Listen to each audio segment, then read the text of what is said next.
Welcome to ಮಂಗಳಾಸ್ kitchen. ಎಲ್ರಿಗೂ ನಮಸ್ಕಾರ. ನಾನಿಲ್ಲಿ ಒಂದು ತುಂಬ ರುಚಿಕರವಾದಂಥ ರವಾ ಉಪ್ಪಿಟ್ಟು ಅಂತ ಅಂದರೆ ಮಸಾಲ ರವಾ ಉಪ್ಪಿಟ್ಟನ್ನು ಮಾಡ್ತಾಯಿದ್ದೀನಿ. ನಾನಿಲ್ಲಿ ಇದಕ್ಕೆ ಅವರೆಕಾಳನ್ನ ಕೂಡ ಬಳಸ್ಕೊಂಡಿದ್ದೀನಿ. ನಾನಿಲ್ಲಿ ಮೊದಲಿಗೆ ಒಂದು ಬಾಣಲಿನ ಬಿಸಿಗಿಟ್ಕೊಂಡು ಅದಕ್ಕೆ 2 ಲೋಟ ಆಗುವಷ್ಟು ರವೆನ ಹಾಕ್ಕೊಂಡು ಅದ್ರ ಜೊತೆಗೆ 1 ಸ್ಪೂನ್ ಆಗುವಷ್ಟು ಎಣ್ಣೆನ ಹಾಕ್ಕೊಂಡು ಇಲ್ಲಿ ರವೆನ ಹುರ್ಕೋಬೇಕಾಗತ್ತೆ. ಈ ರವೆ ನೋಡ್ತಾ ಇದ್ದೀರಲ್ವ ಯಾವ ರೀತಿ ಗಂಟಾಗಿದೆ. ಈ ಗಂಟೆಲ್ಲ ಹೊಡೆದು ಒಂದು ಮರಳಿನ ಹದಕ್ಕೆ ಬರಬೇಕಾಗತ್ತೆ. ಅಲ್ಲಿ ತನಕ ಸ್ವಲ್ಪ ಚೆನ್ನಾಗಿ ಹುರ್ಕೋಬೇಕಾಗತ್ತೆ ರವೆನ. ನೋಡಿ ಇವಾಗ ಇದಾಗಿದೆ ರವೆ ಹುರಿದು. ನೋಡಿ ಈ ರೀತಿ ಆಗೋ ತನಕ ಚೆನ್ನಾಗಿ ರವೆನ ಹುರಿಬೇಕಾಗತ್ತೆ. ನೋಡಿ ಇದು ಆಗಿದೆ. ಇವಾಗ ನಾನು ಸ್ಟವ್ನ ಆಫ್ ಮಾಡ್ಕೊತಾ ಇದ್ದೀನಿ. ನಾನಿಲ್ಲಿ ಮಸಾಲ ಉಪ್ಪಿಟ್ಟು ಮಾಡ್ತಾ ಇರೋದ್ರಿಂದ ಇಲ್ಲಿ ನಾನು ಸ್ವಲ್ಪ ಮಸಾಲೆನ ರೆಡಿ ಮಾಡ್ಕೊತಾ ಇದ್ದೀನಿ. ಕೊತ್ತಂಬರಿ ಸೊಪ್ಪು, ಪುದೀನ, ಶುಂಠಿ, ಬೆಳ್ಳುಳ್ಳಿ, ಹಾಗೆ ಏಲಕ್ಕಿ, ಕಲ್ಲು ಹೂವು, ಚಕ್ಕೆ, ಲವಂಗ ಇದಿಷ್ಟು ಹಾಕ್ಕೊಂಡು ಗ್ರೈಂಡ್ ಮಾಡ್ಕೊತಾ ಇದ್ದೀನಿ. ಟೊಮೆಟೊನ ಹಚ್ಕೊಂಡು ಹಾಕ್ಕೋಬೇಕಾಗತ್ತೆ. ನೋಡಿ ಇದಿಷ್ಟು ಹಾಕ್ಕೊಂಡು ನಾನು ಗ್ರೈಂಡ್ ಮಾಡ್ಕೊತಾ ಇದ್ದೀನಿ. ನಾನಿಲ್ಲಿ ಒಂದು 4 ಲೋಟ ನೀರನ್ನ ಬಿಸಿ ಮಾಡಿ ಇಟ್ಕೊಂಡಿದ್ದೀನಿ. ನೋಡಿ ಅದೇ ಬಾಣಲಿನ ಇಟ್ಕೊಂಡಿದ್ದಕ್ಕೆ ಸ್ವಲ್ಪ ಎಣ್ಣೆ ಹಾಕೋಬೇಕಾಗುತ್ತೆ. ಎಣ್ಣೆ ಸ್ವಲ್ಪ ಉಪ್ಪಿಟ್ಟಿಗೆ ಜಾಸ್ತಿನೇ ಇರಬೇಕಾಗತ್ತೆ.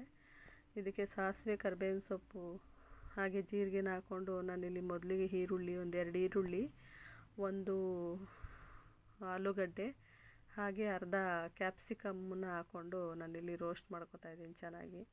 ಬೇಕಿದ್ದರೆ ಕ್ಯಾರೆಟು, ಬೀನ್ಸು ಇದನ್ನೆಲ್ಲ ಹಾಕ್ಕೊಬೋದು.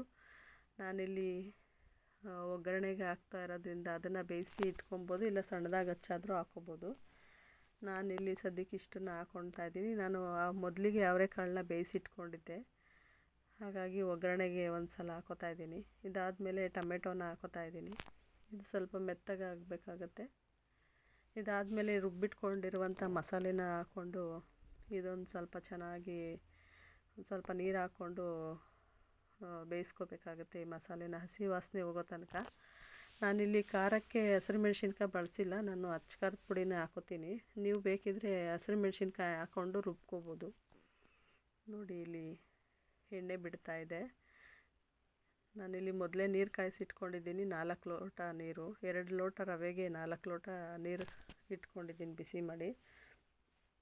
ಇದಕ್ಕೆ ಸ್ವಲ್ಪ ಧನಿಯ ಪುಡಿ ಹಾಗೆ ಅಚ್ಚ ಖಾರದ ಪುಡಿನ ಬಳಸ್ಕೊತಾ ಇದ್ದೀನಿ ನಾನಿಲ್ಲಿ. ಇದು ಸ್ವಲ್ಪ ಹಸಿ ವಾಸನೆ ಹೋಗೋ ತನಕ ಹುರಿಬೇಕಾಗತ್ತೆ. ನೋಡಿ ಇದು ಇವಾಗ ಆಗಿದೆ. ಇದಕ್ಕೆ ನಾನು ಕಾಯಿಸಿಟ್ಕೊಂಡಿರುವಂಥ ನೀರನ್ನು ಹಾಕೋತಾ ಇದ್ದೀನಿ. ಈಗ ಈ ರೀತಿ ಹಾಕೋದ್ರಿಂದ ಬೇಗ ಉಪ್ಪಿಟ್ಟು ರೆಡಿ ಆಗುತ್ತೆ. ನೀರು ಬೇಗ ಕುದಿಯುತ್ತೆ. ನೋಡಿ ಸಾಲ್ಟು ರುಚಿಗೆ ಎಷ್ಟು ಬೇಕೋ ಅಷ್ಟು ನಾವು ಸಾಲ್ಟನ್ನ ಹಾಕೋತಾ ಇದ್ದೀವಿ. ಇದಾದಮೇಲೆ 1-2 ಕುದಿ ಬಂದರೆ ಸಾಕು. 1-2 ಕುದಿ ಬಂದ ನಂತರ ನಾನಿಲ್ಲಿ ರವೆನ ಹಾಕ್ಕೊಂಡು ಸ್ವಲ್ಪ ರವೆನೇ ಹಾಕ್ಕೊಂಡು ಕೈ ಆಡ್ತಾ ಇರಬೇಕಾಗತ್ತೆ, ಇಲ್ಲಾಂದರೆ ಗಂಟಾಗ್ಬಿಡುತ್ತೆ. ಇಲ್ಲಿ ಕಡಿಮೆ ಫ್ಲೇಮಲ್ಲಿ ಊರಿನ ಇಟ್ಕೊಂಡು ನಾವು ರವೆನ ಹಾಕಬೇಕಾಗತ್ತೆ, ಇಲ್ಲಾಂದರೆ ಕೈಗೆಲ್ಲ ಆರಿಬಿಡುತ್ತೆ. ಸೊ ಅದಕ್ಕೋಸ್ಕರ ನೋಡಿ ಇದು ಈ ರೀತಿ ಆಗ್ತಾಯಿದೆ. ಸ್ವಲ್ಪ ರವೆ ಬೇಯಲಿ ಅಂತ ಅಂದ್ಬಿಟ್ಟು ನಾನು ಒಂದು ಲಿಡ್ನ ಕ್ಲೋಸ್ ಮಾಡ್ತಾಯಿದ್ದೀನಿ. ಅದಾದ ನಂತರ ಲೆಮನ್ ಮತ್ತು ತುಪ್ಪನ ಹಾಕ್ಕೊಂಡು ಚೆನ್ನಾಗಿ ಮಿಕ್ಸ್ ಕೊಡಬೇಕಾಗತ್ತೆ. ನೋಡಿ ಇದಾದಮೇಲೆ ಉಪ್ಪಿಟ್ಟು ರೆಡಿಯಾಗಿದೆ. ನೋಡಿ ಈ ಥರ ಉಪ್ಪಿಟ್ಟು ಮಾಡಿಕೊಟ್ರೆ ಯಾವ ಮಕ್ಕಳು ಬೇಡ ಅನ್ನಲ್ಲ, ಎಲ್ಲರೂ ಇಷ್ಟಪಡ್ತಾರೆ. ನೋಡಿ ನಾನು ಮಾಡಿರುವಂಥ ಈ ಮಸಾಲ ಅವರೆಕಾಳು ಉಪ್ಪಿಟ್ಟು ನಿಮ್ಗೆ ಇಷ್ಟ ಆಗಿದರೆ ಲೈಕ್ ಮಾಡಿ, ಶೇರ್ ಮಾಡಿ, ಸಬ್ಸ್ಕ್ರೈಬ್ ಮಾಡಿ, ಹಾಗೆ ಕಮೆಂಟ್ ಮಾಡಿ. Thank you.